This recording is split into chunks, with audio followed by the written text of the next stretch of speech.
Brilliance Audio. Are You Awake by Claire McGowan, performed by Elizabeth Nolden.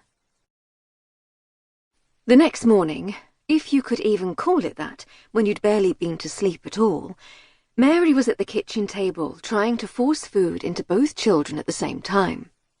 Leo was latched to her left breast, suckling hard with his greedy little mouth. Was it supposed to hurt?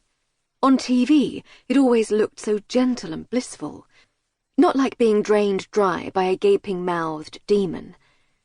With her other hand, she was trying to feed porridge to Audrey, who quite reasonably did not want to eat a hot breakfast when it was already 27 degrees outside. "No, Mummy, Cocoa Pops." She was only allowed Cocoa Pops at her grandma's, Jack's mother, of course, interfering as always, but the sugary cereal had lodged indelibly in her toddler brain. Often, Mary thought about just giving in, buying them, so her daughter would at least eat something. But she had to hold the line, or the other mothers at Audrey's Shishi nursery would be sure to judge. Hence the porridge made with organic oats and chopped blueberries, which Audrey was fishing out and throwing on the floor. "Yuck, berries! Yuck, Mummy!" "Yes, okay, I get it. You hate them." Leo tugged harder, and Mary gasped in pain, catching Audrey's worried glance. "It's okay, darling. Leo's just hungry."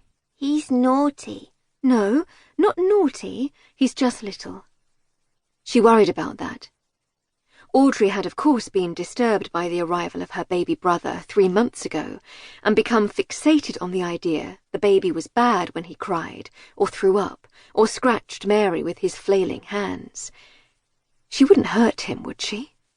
On those long nights, the 2 wakeful children crammed into that tiny hot bedroom.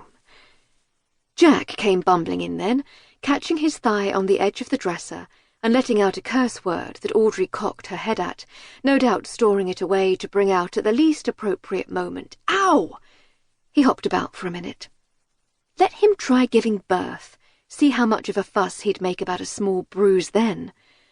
God, I'm exhausted. Hardly slept at all. Do not punch your husband. Do not punch him. You looked asleep to me. Mary took advantage of Audrey's distraction to spoon some porridge into her mouth. Outraged at the trick, she spat it out onto the table. Mary sighed. "I suppose I got a bit. You?" "Up most of the night with one or the other. It's too hot for them.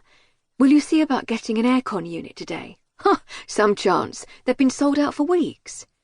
Mary scraped up another spoonful of porridge. "I thought I saw something last night. Out the window." Jack was staring into the fridge. What was he looking for? The cold air was getting out.